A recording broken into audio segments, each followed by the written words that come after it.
Hi, I'm Christina Applegate. And I'm Jamie-Lynn Sigler. And this is Messy.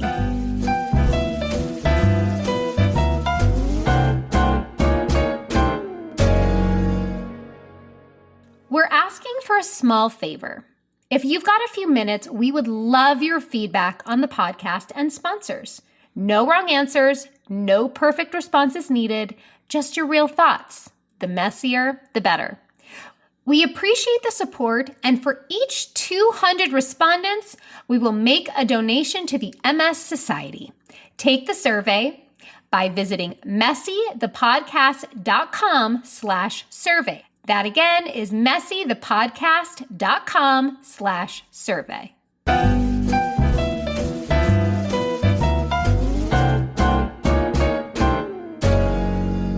Hello, everybody, and welcome to Messy. Today we have such a different, but also I found that this conversation that I'm about to have with Julie McFadden for you all to hear.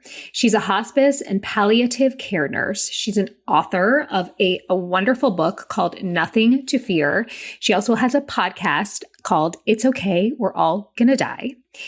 And I think you guys should all look forward to, as much as I was, hearing about what she's learned about life and living from being with so many people during their last days and how we can remove some of the fear that surrounds death. We're also going to talk about acceptance around it and how that's really just connects to so many other things in our life. Life and death is natural. And she really walks us through a different way to think about it, a different perspective. And I'm so excited for you guys to hear. So please welcome to the show, Julie McFadden.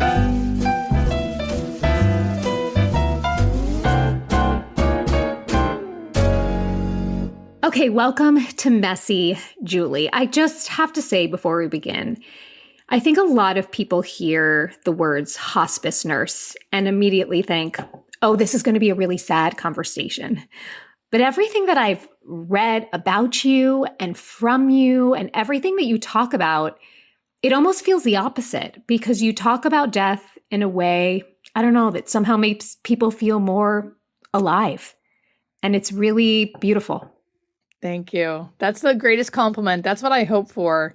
I hate telling people that I'm a hospice nurse because every single time, no matter what, they always go, oh, right. Or like, I'm so sorry, or you're such an angel, which is even more awkward. But that's true. That is true. I am far from an angel. But yeah, I want to change the way we look at death and dying by helping people understand that it can still be sad, but it doesn't have to be this horrific, awful topic that has to be sad. It can be sad and so many other things. That's right.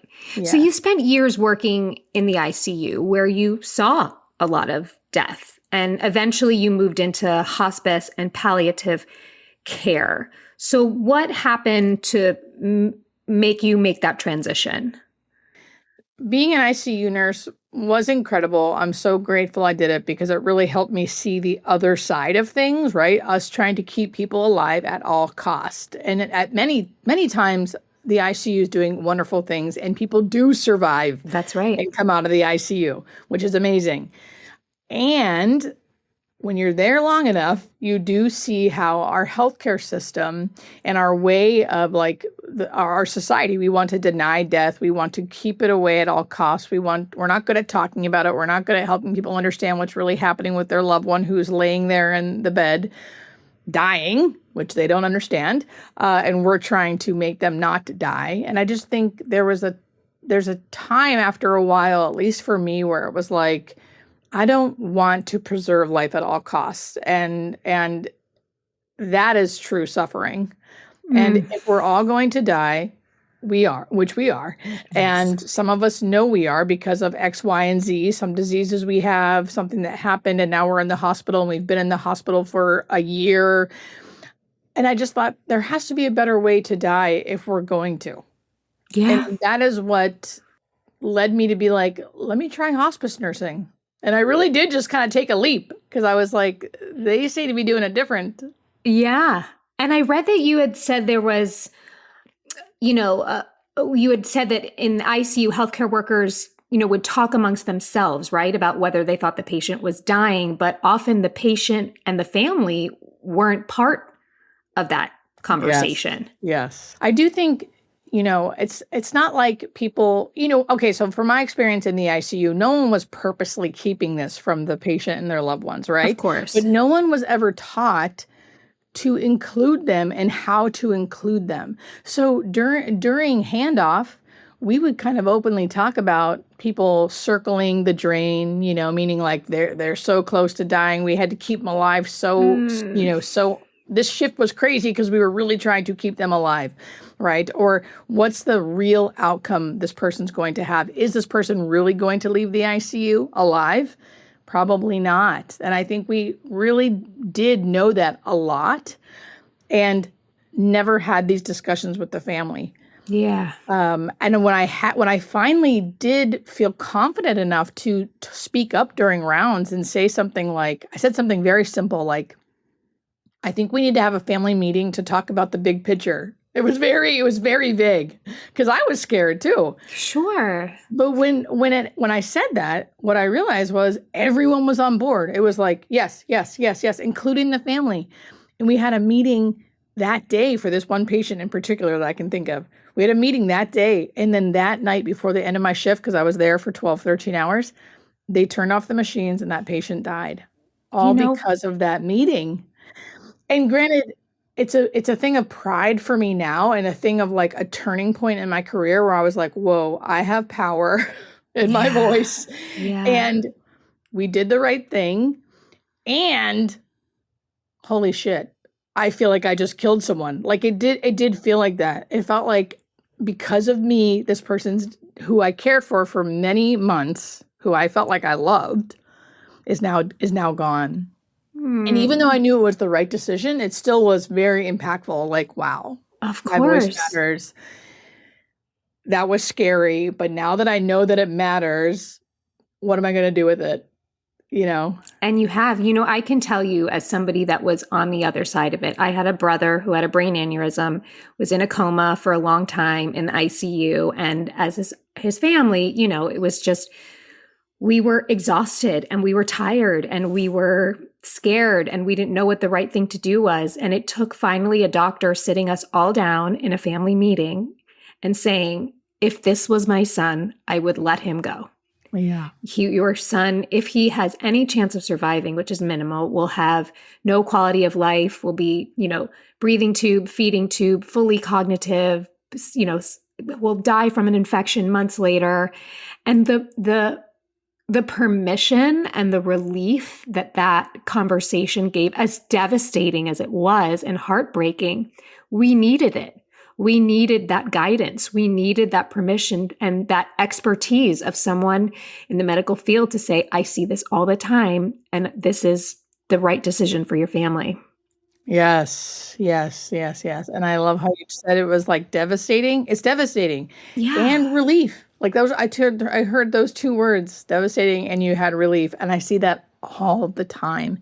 People, that's why I love hospice, because when I go there and I'm admitting someone onto hospice, you'd think it would be like the quote unquote saddest day of their life. And yes, maybe it is. Of course, it's a very sad day. They're being admitted to hospice. And when I leave that house, the look of relief on their face, on the family's face, because finally someone's willing to talk about it. Someone's willing to tell them what to expect for the most part. That's right. Which is why it doesn't feel necessarily depressing, because you see the look of relief on their face. Yes. I mean, it's death is such a symbol for so many things where we have to learn as humans to be able to hold two things at once, right? Yeah. It can be both things. But why do you think so many of us are afraid of death, or even more afraid to just talk about it? What is it about our culture that's so uncomfortable around death? Well, I think it's the great unknown. There's a lot of unknowns in the world, and this is like the ultimate, right? Yeah. The ultimate unknown. So I think it's normal that we fear it. I also think because of how how we've advanced medically, which is amazing, we have taken death out of the home So it used to be, people died a lot more and a lot earlier. Children died, people didn't live as long. If your grandparent was dying, they weren't placed in the hospital. They were in your house and they were dying in the house. Wakes were in homes. People didn't go away to a hospital when they were dying or when they were sick. I mean, some did, yes. But and then as advancements happened, it got more and more like clinical. And more like, don't let it happen. It can't happen, right? So so it's like a good and bad thing. I'm glad that we have what we have today, that we're living longer and children are surviving and women giving birth are surviving. Yes. That's a beautiful, beautiful thing. And it's taken away this natural thing that was going to happen to all of us, which is we know we die. I think it was just a little more in our faces, or a lot more in our faces, 100, 150 years ago than it is today. And I think I have seen, though, over time, and maybe it's just my algorithm, that could be it, but like that people do seem like they are waking up to the fact that we do need to start talking about it. And the more we do talk about it, the less we will fear it. And I think that only comes with experience and other people saying, hey, I'm telling you, I've seen this a million times. And if you talk about it, it's going to release that grip of fear, even just for a little bit. It's like the resistance of it, which makes it even more scary. That's right. And do you think if we actually understood what dying was and what it looks like, we might be less afraid of it? Girl, that's what I'm trying to do. That's what I think. I mean, it still doesn't take away the unknown of like what happens once you actually are dead, right? Yeah, and that's why people want those answers. And I don't have them. I don't have those answers. Even if I have beliefs, but I don't have those answers. But what I do have is true educational, like biology about what it's like to die physiologically, what's happening in your body, what it looks like. If you're dying a natural death on hospice, I'm not talking about some kind of trauma or something, but I think that education alone can help decrease the fear around the moments before someone's dying. That's right. So you can hopefully... So you can be more present, right? Yes. In those moments. Yes, more present. Take a thing that could feel quote unquote traumatic. I hear that a lot. It was so traumatic, which I'm not denying that. It definitely would be traumatic if you don't know what's going on. Right. But if you know what's going on, it can make it a little less traumatic, maybe a little more sacred. It's a special moment to be able to be with someone for their last breath. It makes me weep. Just seriously, I can't not cry. And there's so many cultures in the world where death is as much of a celebration as birth, where it's just an honor and you witness. And I have such admiration for that. It's obviously not where the culture that we've been brought up in. And I respect you so much for trying to sort of help this narrative and help people through this process. Because like you just said, I think avoiding the conversation creates more suffering, not only for the people and who love the person who's dying, but the person who's dying themselves as well. Do you find that the patient also has a much easier time when they're understanding what's happening and being able to talk about it more, as opposed to sort of this elephant in the room and nobody wanting to address the reality of what's happening? Yes, 100%. That's like one of my when I first started doing Hospice Nurse Julie, was like, that was my mission, is to help people understand that the more you talk about this, the better you're actually going to feel, the more peaceful, the more peace you're going to have. Even if you say things like, I don't want to die, I'm angry, I'm dying. I've had young patients and old patients, but especially young patients, where it is freaking unfair. It does suck. I don't want to die. I have young children. This is horrific. And when they are able to verbalize that to me, I am like, good job. Because that is all you need to do. You don't need to have a kumbaya moment of like, I'm okay with all of this. No. It's about speaking the truth. Even if the truth is, I'm so angry this is happening. There's something about speaking the truth that doesn't fix everything all at once, but it gives you these brief moments of like, you know? Well, I always take it because I can relate to that for so many different things in my life, but I always relate to a pressure valve, like just releasing some of the air, releasing some of that pressure inside, saying it, also allowing there to be a conversation, a back and forth. Like living in your own head with anything is so much scarier. Yes. And if anyone has to be on the receiving end of that difficult conversation, the best thing you can do is listen and say your truth back. You don't do not go, don't be afraid, don't be angry, no, we're going to be fine. No. Either be quiet and listen or say your truth back, especially if this person's really close to you and they say, I'm afraid, you can say, Me too. So this is how family members can actually be of support. Also for themselves, right? They're getting to say what they're feeling and and I'm sure I can only imagine that opening a door to such beautiful communication where it wouldn't even necessarily even be about that by 5 minutes from then, but just opening that door of what they're feeling, the reality of what they're both doing. It's also, I don't know. I could feel it also feeling so bonding and actually a moment you treasure and remember forever, also of just being able to connect in that way, in that powerful moment. Yes. I'm reading a whole second book.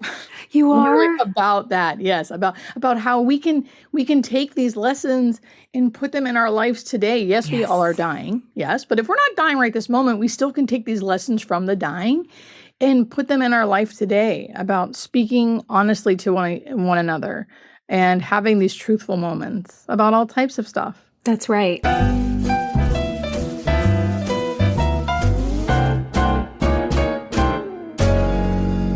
The following message is brought to you by Novartis. Hi, I'm Jamie-Lynn Sigler. When it comes to relapsing MS treatments, your choice matters. That's why talking to your doctor about your options is a big deal. But how do you know what to ask? Figuring that out can be daunting. That's why I partner with Novartis to create an MS treatment decision guide. It's packed with helpful info and questions for your doctor to help make an informed decision.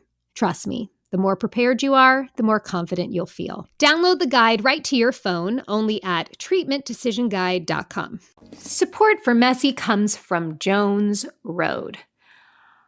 I don't have a lot of time to do my makeup anymore. I've got 2 puppies. I've got 2 kids.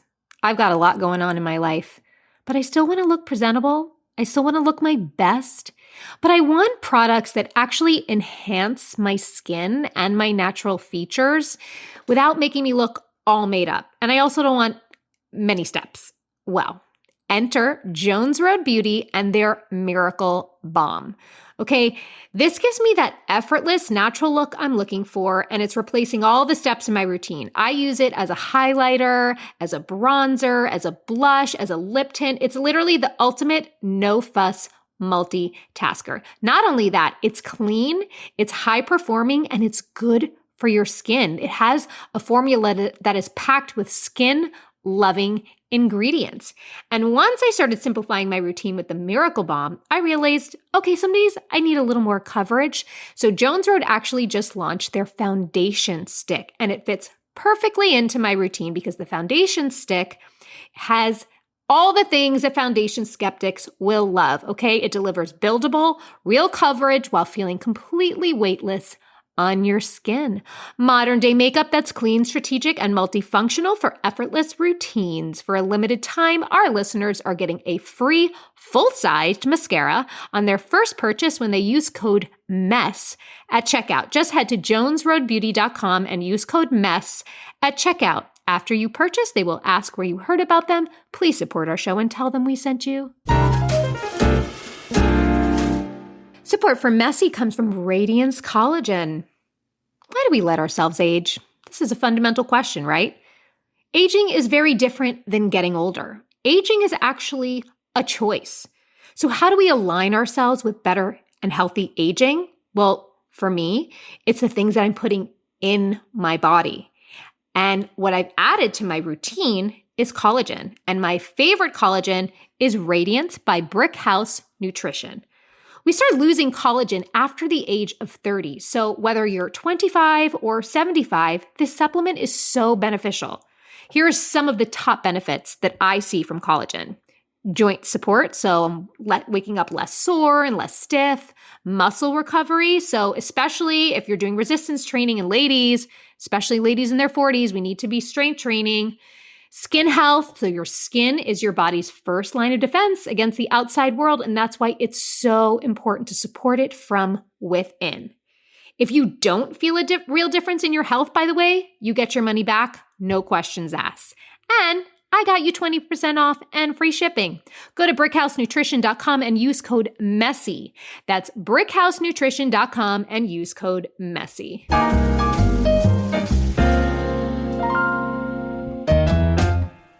You talk about the importance too of actually saying the words like death, dying, dead, and you encourage people to stop saying things like passed away or gone because you think our language sort of shapes our relationship with death. So why do you think it's so important that we actually say the word death?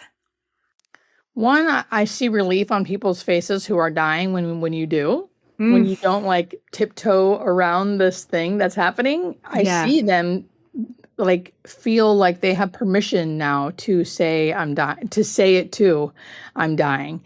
And I think it sounds so harsh. People say, well, I don't want to do that because it sounds so harsh. And it does. It does a little bit. It can sting a little. And my point is to say, that's my point.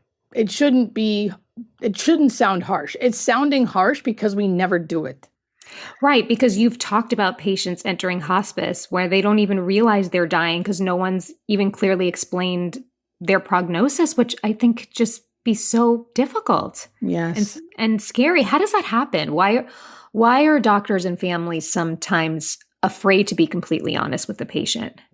Well, not everyone is equipped to have difficult conversations. You're not really trained on how to do it, really. I mean, I honestly can't remember a day in nursing school that we talked about this. I'm sure we did. I'm sure we did maybe, but not enough for me to retain it in my brain, right? So I don't think it's taught. I think most people think it's someone else's job. Someone else will do it. Someone else is doing it. Especially if someone's in the hospital and they're really sick, they have a million doctors. They have the hospitalist, they have the kidney doctor, the lung doctor, the heart doctor, and everyone thinks it's someone else's job. And maybe hospice will do it. And so I think the buck gets passed a lot. Yeah. And people, maybe they are having the conversation, but people aren't retaining it. They also not everyone knows how to speak in a way that to help people understand. So a lot of times hospice is talked about as you just need to get extra help in the home. I hear that a lot. Hospice is just going to give you extra help in the home. What? Yes, we are. But why? Because they're dying. That's the plan. Right. Or we need you to, take a rest. If you start feeling better, then you can come back here and maybe start chemo again. That's when I get really angry when I hear that, because I want to say to that oncologist, and not all oncologists are like this, but I want to say to that oncologist, how often do you see this? How often do you see this? And how much do I know that you see this day in and day out for years. You know this person is not getting stronger and not coming back from chemo. You know that. You might hope they do, but how many times have you seen that? Probably never. Right. So you owe it to them to speak to them truthfully. That's right, because it's giving a false sense of hope. Yes. And your whole philosophy, which I think is so beautiful, is about the idea that hope and honesty can coexist. Yes. Because sometimes I think people believe that, and I can feel this way about my MS or other things in my life, that if you accept the reality of what's happening, you're giving up. Yeah. But I think acceptance is actually the opposite of giving up, right? Yeah. Yeah. You can have hope. My friend Sammy Winemaker, who's a palliative care doctor in Canada, she's amazing. She always says, hope for the best, plan for the rest. You can still have hope. Yeah. But you need to still talk about the hard things and plan for things, because that's also going to give you hope. Hope for what? I mean, no one's going to live forever. What is the hope? Mm-hmm. Usually it's most people like, I don't want to suffer. I don't want my family to suffer.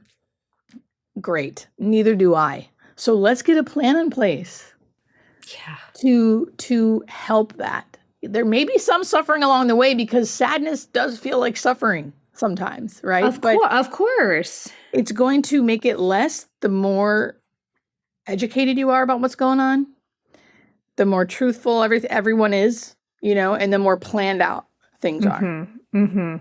Yes. So first, can you educate me, and maybe other people that are listening, what is the difference between hospice and palliative care? So many things. And so palliative care, and then I'm gonna simplify this, because like that one question could literally take like an hour, because there's so many things that you could add into there. Sure. But simply putting it, palliative care is a symptom management program. So usually you have some kind of life-limiting illness, maybe not terminal yet, but it may be terminal eventually, or the disease is like a chronic life-limiting illness. And you need a team to help manage those symptoms, because you're going to be seeing a whole bunch of doctors, and either you're going to have symptoms from the disease or symptoms from the treatment of the disease. Mm-hmm. And the point is to help you not have to spend 1 million days in the ER because of symptoms. So the palliative is to help kind of like stabilize you as you're going through this life-limiting illness, and to have a team of people that are looking at you as a whole, and helping you kind of plan what your life's going to look like over these next few years, decades, however long. And the hope with palliative is to start it sooner rather than later. It's been started so late in the game that people start tying it to hospice, because it's like, the disease is so advanced now, when really they want it to be like, no, palliative needs to start sooner, that rather than later. Got it. Now hospice is a government-funded, at least if you're in America, it's a government-funded program. So it's federally funded, which matters, because our bosses are Medicare. All hospices should be acting the same. And it is an end-of-life program. You can only be on it if you're dying and you have less than 6 months to live, technically. Now, people live much longer on hospice all the time. It depends what disease you have. Yes. And chronic illnesses like dementia, Alzheimer's, COPD, CHF, MS. I don't see MS a ton, but I do intermittently. Mm-hmm. They can come on and off hospice, because they usually will have an exacerbation of the disease, be down, be real down, like be real sick. It seems it's very advanced, right? So they go on to hospice, and then usually they start getting better. So then wow. Oh, see, I always thought hospice, was meant like you are for sure going to die, but it could be that you're just in a also like a deep moment of need.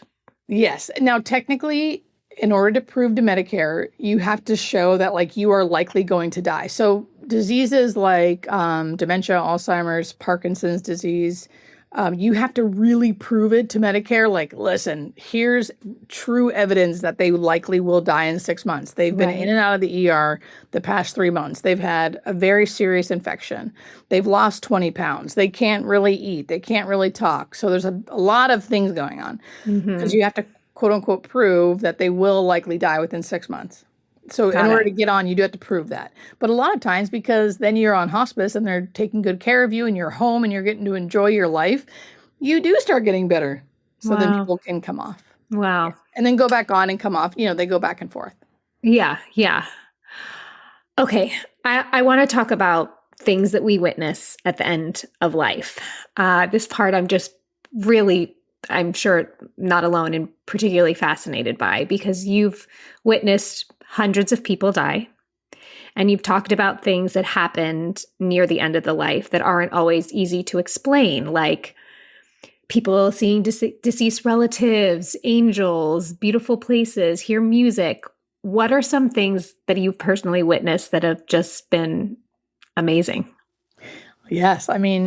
chapter 6 of my book is all about bedside phenomena, deathbed phenomena that happens and most people at the end of life that we can't explain. And one of the biggest ones we see is what we call visioning, which is, like you said, people seeing dead loved ones, old friends who have died, pets.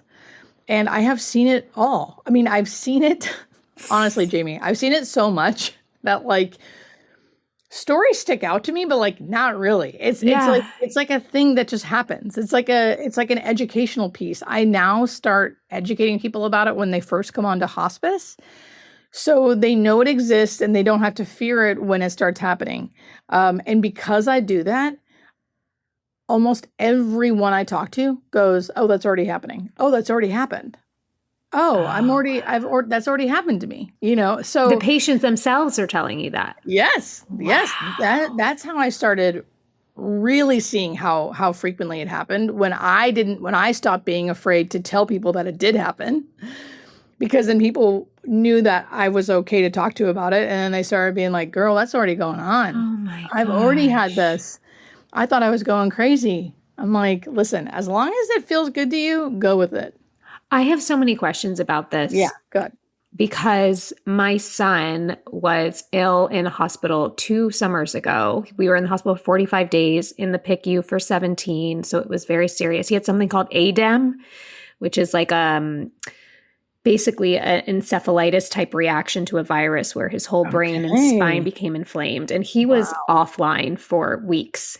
Wow. And he speaks very clearly of a near-death experience and what he saw and what he experienced. And I am somebody that has always wanted to believe. Like, I believe, but it's like there's always this sliver of doubt because there's been no physical, quote unquote, proof. But here I have my 10-year-old son who's had no other influence of any of this, as far as I'm concerned, speaking about this. And it's been so beautiful, but also confronting, because I'm like, wait a minute, like, is everything I've wanted to believe real? So I asked you these questions because I've kind of gone through this thing of like, is this just a brain's response to like a certain state? Because he was very close to death at one point.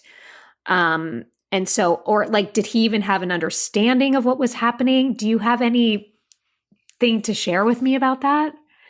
So this is what I'll say. I still want to say, like, we don't really know. We don't really know. So I don't want to be like, I can for sure say, because that's not true. Right. What I can tell you is this.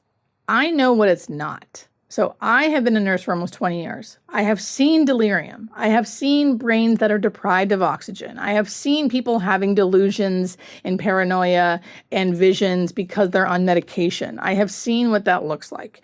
Even as an ICU nurse, when I first came in to being a hospice nurse, and I read the literature that we were handing to families, and I saw that they said, a few weeks from death, your loved ones may start seeing the unseen. It said in this literature book. And I remember being pissed. I remember thinking, like, what are we doing here? Like, we are medical professionals. Why are we saying stuff like this? Seeing the unseen? Like, what does that even mean, right? And I remember being like, what hospice is this? Why am I working with this kind of hospice? But then I saw it for myself over and over and over again, and it's very different. It's very different than what I saw in the ICU, or someone who was like picking at things or just saying weird stuff. It's not that. Yeah. It is clear. It is clear they are alert and oriented. They are not confused. They know what they are saying. I'm seeing my dad. He's telling me he's coming to get me, not yet, but soon, and not to worry.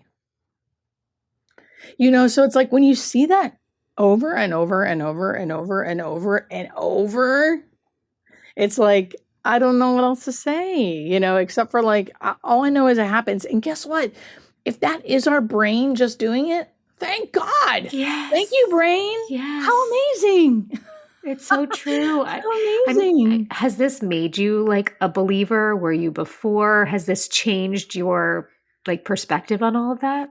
I didn't grow up in a religious family. In fact, my dad was a strong atheist and vocalized it as a child. And my mom was like a non-practicing, super Irish Catholic, like priest in the family type Irish Catholic. Wow. So she was like into it and like that's all she knew, but it wasn't like a spiritual thing in the house, right?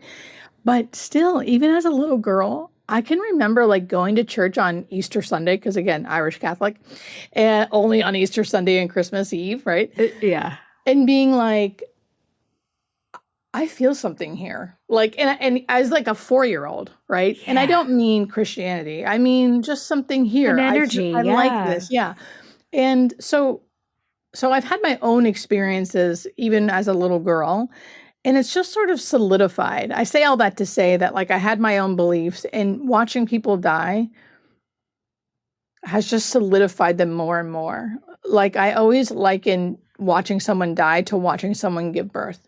Yeah. Like watching a baby being born always makes me weep. Like instant. The second that baby comes out and is like here, it's like instant tears, because it's like, where have you come from? Like, look at you, you know?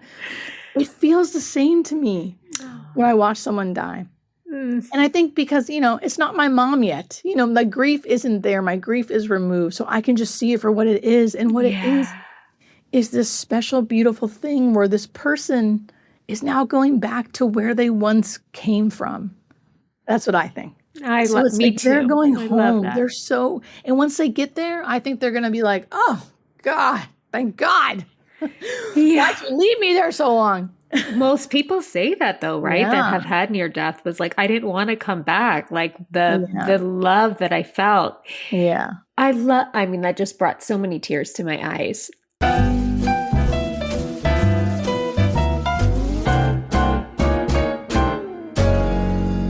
The following message is brought to you by Novartis. Hi, I'm Jamie-Lynn Sigler. When it comes to relapsing MS treatments, your choice matters. That's why talking to your doctor about your options is a big deal. But how do you know what to ask? Figuring that out can be daunting. That's why I partner with Novartis to create an MS treatment decision guide. It's packed with helpful info and questions for your doctor to help make an informed decision. Trust me, the more prepared you are, the more confident you'll feel. Download the guide right to your phone, only at treatmentdecisionguide.com. Support comes from CB Distillery. When was the last time you woke up actually feeling rested or got through a day without feeling totally stressed out? Yeah. Over 50% of adults say they'd feel better if they got more sleep, and stress is often the biggest barrier. That's why CBD from CB Distillery makes so much sense. CB Distillery has natural solutions for sleep and stress that can help break that vicious stress-sleep cycle. And everything from CB Distillery is premium quality, third-party tested, and free from artificial dyes or fillers. They're the source I trust, and so do 2 million other happy customers. You can shop by benefit, whether you want better sleep, less stress, improved focus, pain relief after workouts, or even something for your pets. It's all right there. I have loved that pain relief stick. I keep it in my purse and take it everywhere with me. So if you're ready to start sleeping better, stressing less, and just feeling good again, check out CB Distillery. Visit cbdistillery.com and use our code MESSY for 25% off. That's cbdistillery.com, code MESSY, cbdistillery.com. Specific product availability depends on individual state regulations. Support for Messy comes from K18. I think everybody's talking about losing their hair. I think everybody's talking about their hair and their scalp, and whether it's oily or itchy or irritated, or whether your hair is just kind of limp between wash days, you're sweaty, all of these things. K18 has got you covered. First of all, their dry shampoo is amazing. It is different than any one that I've had before because it's non-aerosol, so there's no starchy buildup. There's no gritty feeling in your hair. It literally leaves it smelling amazing. It eliminates all odor. It reduces oil and sweat, even in the summer heat. And I live in Texas, so I can attest to that. And gives you a fresh hair and scalp for up to 3 days. I am also using all of their products, their clarifying shampoo, their conditioner. I love K18, and I think you will too. So K18's dry shampoo with their patented odor bind technology, its translucent mineral microbeads, its biotech-derived Mediterranean microalgae. Listen, it's fresh hair and scalp for up to 3 days. Shop at Sephora or get 10% off your first purchase at K18hair.com with code MESSY. That's code MESSY at K18hair.com.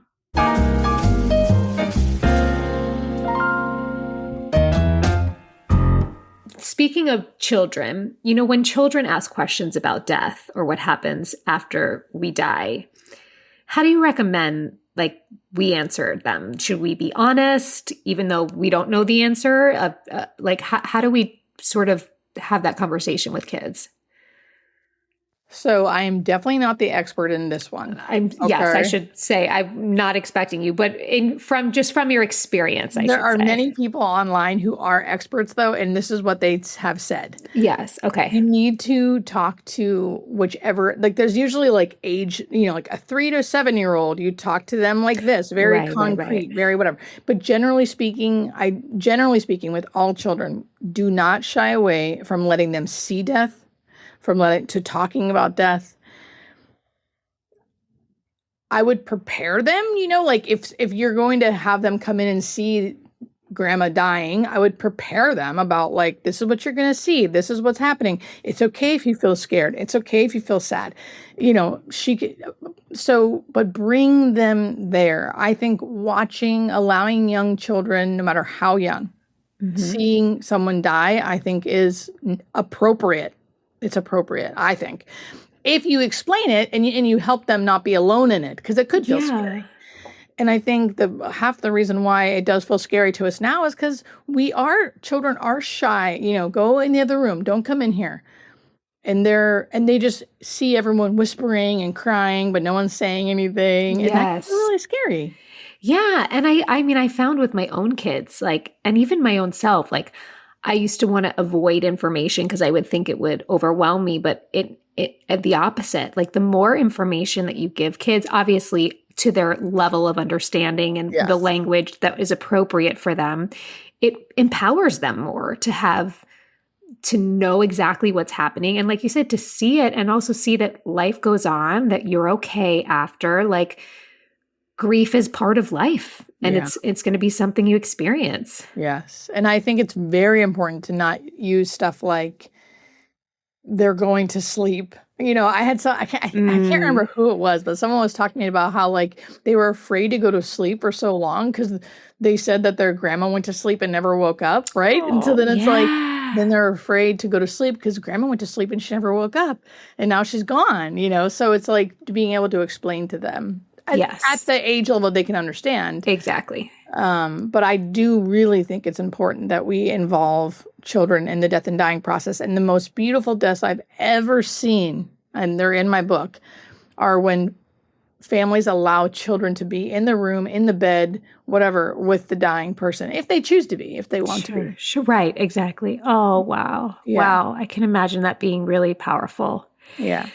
So, you know, we're speaking about, you know, some of the things that happen around death, but we also hear that people speak of their regrets. Are there themes that you hear over and over again? Yeah.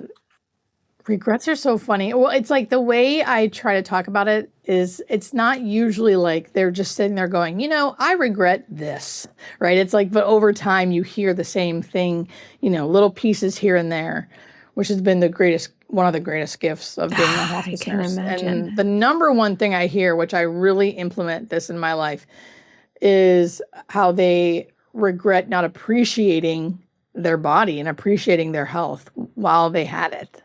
Like simple things like how food tastes. We regret that all the time. Having an appetite. I mean, most of us are angry we have too big of an appetite and we're annoyed that we're eating so much. It's like, is that one of the first things to go? Yes. People don't have appetites. And I always say it's okay. It's your body actually helping you. It's like your body kind of cocooning and being like, we don't need this anymore. But they still, every once in a while, like, because someone will say, you know what, I have like a hankering for my favorite wings. I had a woman once do this. So like someone ran out and got her these wings because she finally like wanted them. And she took a couple bites And she was like, these are good, but it's just not the same. Yeah.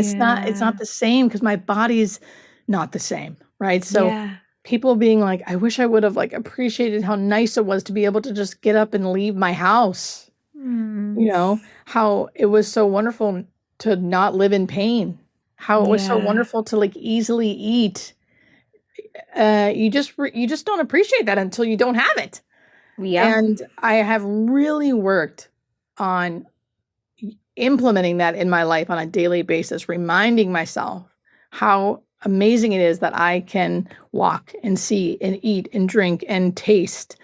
Because that's the number one thing people talk about that I don't hear a lot of people talk about when it comes to regrets. Yes, they talk about I don't working either. too much and things like that, but most people are just like, I wish I would have loved my body.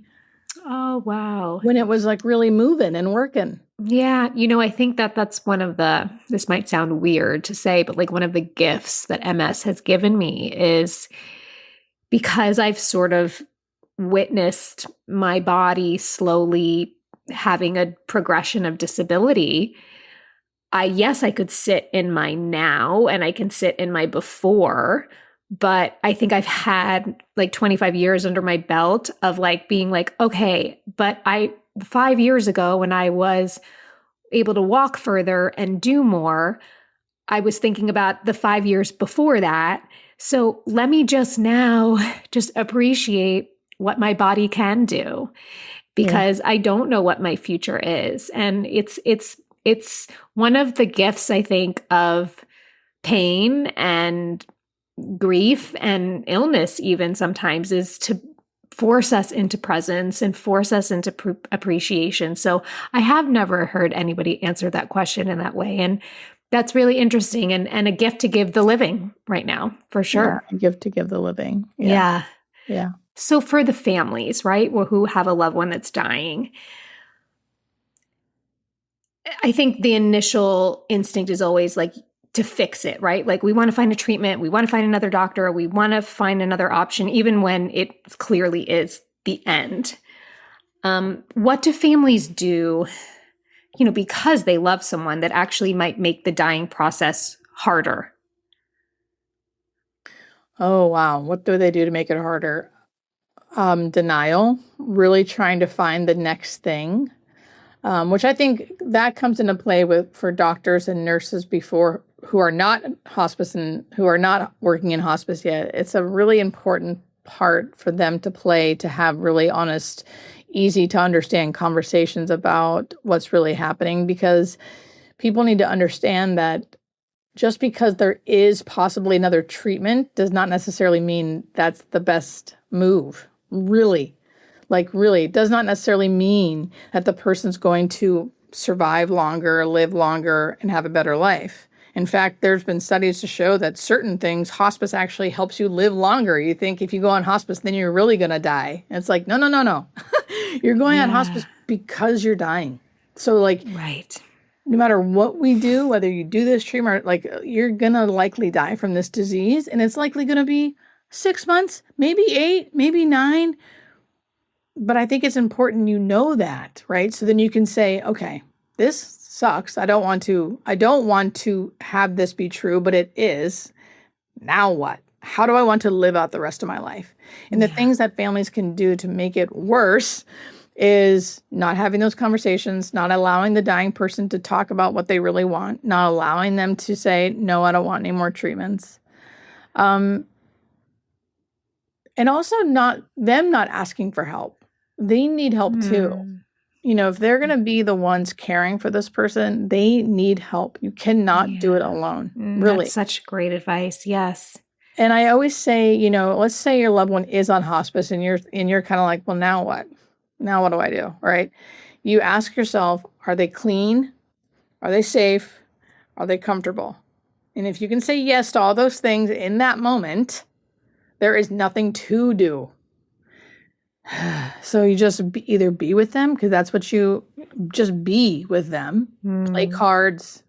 I don't know. Whatever you guys usually do together. Watch a show. Yeah. Watch a show. If they're sleeping and you're exhausted, you sleep. If you need to go for a walk around the block, go for a walk around the block. You gotta But a lot of times our minds are racing so much because they're in so much fear and so much angst that's why I always do the 3 simple questions. Are they clean? Are they safe? Are they comfortable? Wow. That's If so they are, simple and important. yeah, take a breath, So on the flip side, what does good advocacy actually look like from a family? So like what questions should every family be asking someone when someone they love receives a terminal diagnosis? Like how can they, best support and show up and actions they can take? Yeah, I would say if it really is, I would say making, urgency in the sense of like not stressing yourself out, but like if someone's like, oh, we'll see, we're going to take, it's like, no. We need I want things to move quick, and I'm going to be an advocate to try to get things to move quick. It doesn't always work, but like, when someone says like a PET scan, but 3 months out, it's like, no. Yeah. Work to try to get, so to be an advocate, push for things to be quickly done. Best you can. I would tell the doctors you're working with that you want them to speak as openly as they would to any of their loved ones. Doctors won't always say like you said, like I love when doctors say, if this were my son, and I do that as a nurse because I want people to know that like I'm putting myself in their shoes and this is what I would do. Yes. But some doctors won't do that. They don't like that, but at least let them know. I would like you to speak very openly with me, very candidly with me. Tell me things you think I would not want to hear if you have them to say. So that at least you kind of get the conversation going, because then they know they can speak openly with you about what's going on. And I think that's it. Those are the main things, because that's what you need to know. You just need to have a lot of open communication. They need to know that you're receptive to hearing things that might be scary for them to say, and then you go from there. The simple is best, right? Yeah. Let's not overcomplicate it, especially in a moment like that. Yeah. So what led you to write your book, Nothing to Fear, and start your podcast, It's Okay, We're All Gonna Die? Girl, I don't know. Do you feel like these conversations weren't happening, and that's why you were like, this has all been the most beautiful, happy accident that I feel like was meant to be, because I was just living my life, being a hospice nurse and really loving it for real, but having a good work-life balance, which is a whole nother thing I could do a whole nother channel on about like how to have work-life balance. But I was doing that, right? And because of that, I went home to see my nieces. They're like tweens. They were on TikTok doing dances and stuff. And I got on TikTok to watch their dances. And then I saw people my age, who I'm like 40, right? I was 39 at the time, who were like my age talking about things they loved. And I was like, this is great. I love TikTok. I'm going to make a death and dying video. And I'm telling you, 3 or 4 videos in, it went viral. I had like 10,000 followers overnight, 100,000 in a month, 1 million in a year. And it just, my whole point of saying all this is that like, it just happened. I had no plan. I still don't have a plan. Because of the viralness of the videos, I was able to write a book, which I never thought I'd ever do, because not everyone wants to get their information on TikTok. I mean, a New York Times bestseller book, by the way. Thank you. Yes. Mm-hmm. So that's how I started writing a book. And then because of the book and the social media, that's how I got a podcast, which has been so fun. It has been so fun. And, I'm really just trying to ride this wave, because it's not about, for me, it's not about the virality of things. And I do not take that serious, because I can't. Like, I just know if I have something to say, I'm going to say it. If I don't, then I take a couple days off, and I still hospice nurse, and I do this on the side. And it's a beautiful thing. I don't know. I'm just sort of riding this wave. Do you feel like just being around so much death has given you this attitude and this sort of way of living, or have you always been this way? I mean, it really feels like such a privilege, as weird as that sounds, to get to do what you do. I have not always been this way. It is a total gift. Again, not to constantly talk about this second book, because it's not coming out for like a whole nother year. It takes forever, but the second book talks a lot about like about living, like how does death inform how you live? Because I do feel so grateful for the way I live and the way my brain works now. I feel like it really has been like rewired because I have been a hospice nurse now for over 10 years. And it talks about my sobriety journey because I got sober a little after when I became a hospice nurse, which is a whole, Wow. so I feel like dying and sobriety was like a whole, they really coincided. It was like a death of me too. So Yeah, wow. it's like because I of, hope you write so many books. Oh my gosh. oh my God, thank you. Yeah, it's been so because of that, like my world has really changed, and I kind of I'm on fire to like tell people about Yes. what I've learned from death and sobriety. Really, and they kind of are a lot alike. Yeah. Well, so not yeah, to give so too grateful. much. I'm so grateful that you're that channel for us and that sort of medium for us to receive all of this beautiful knowledge, because you spent 2 decades caring for people. You've been in the ICU. You've stood beside people who are dying. You've witnessed families at their most devastated, also at their most loving. And I know this will probably be all covered in your next book, but I have 2 questions. What has all of this taught you about what really matters in life? What really matters is being present with the people that you love and showing up as truthfully as you can, because that's what breeds connection. Not just showing up, but showing up truthfully, not being afraid to say your truth. And it helps other people say their truth. And that's right. That's literally like the only thing I think matters in life is like showing up and saying the truth. That's what this podcast exists for. You know what I mean? It's just feeling safe to talk about all of the things and finding community and connection through it. Yeah. So, okay, final question. If you could sit down with someone listening to this episode and tell them one thing about death, something that might actually change the way they live their life today, what would you tell them? Oh, so good. There's so many things. But the one thing, yes, what do I tell them about death? It's going to happen. That doesn't have to be scary. It can inform how you want to live now. It makes me weep. Like, just not sad. I'm so grateful. It's about now. It's about now. And you're in death, because it's going to happen. It doesn't have to be scary. It can inform how you live now. And how you live now. It's you can do that every second. Every second it can change. You can do it. How do you want to live now? And now. And now.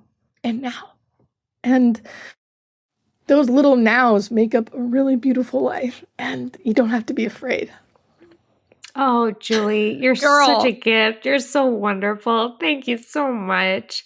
Her book is Nothing to Fear. Her podcast is It's Okay. We're all going to die. Oh, Julie, I'm such a fan of you and what you do. You're such a gift to us all. Thank you so much for taking time out of your life to be on this podcast and share this beautiful conversation. I'm truly grateful.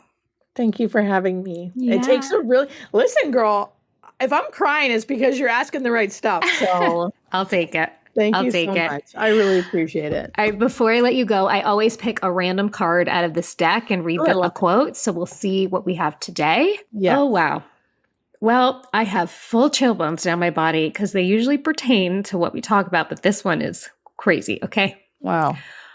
One regret, dear world, that I am determined not to have when I am lying on my deathbed is that I did not kiss you enough. Oh, how beautiful. And so it is.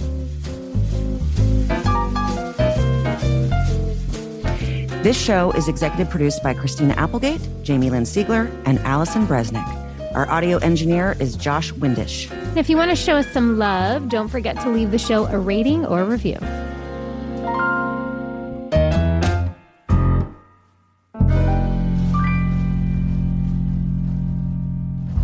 Hi, it's Jamie. Thanks for listening. I just want to let you know I am a paid spokesperson for Novartis, but this podcast is independent from my collaboration with Novartis.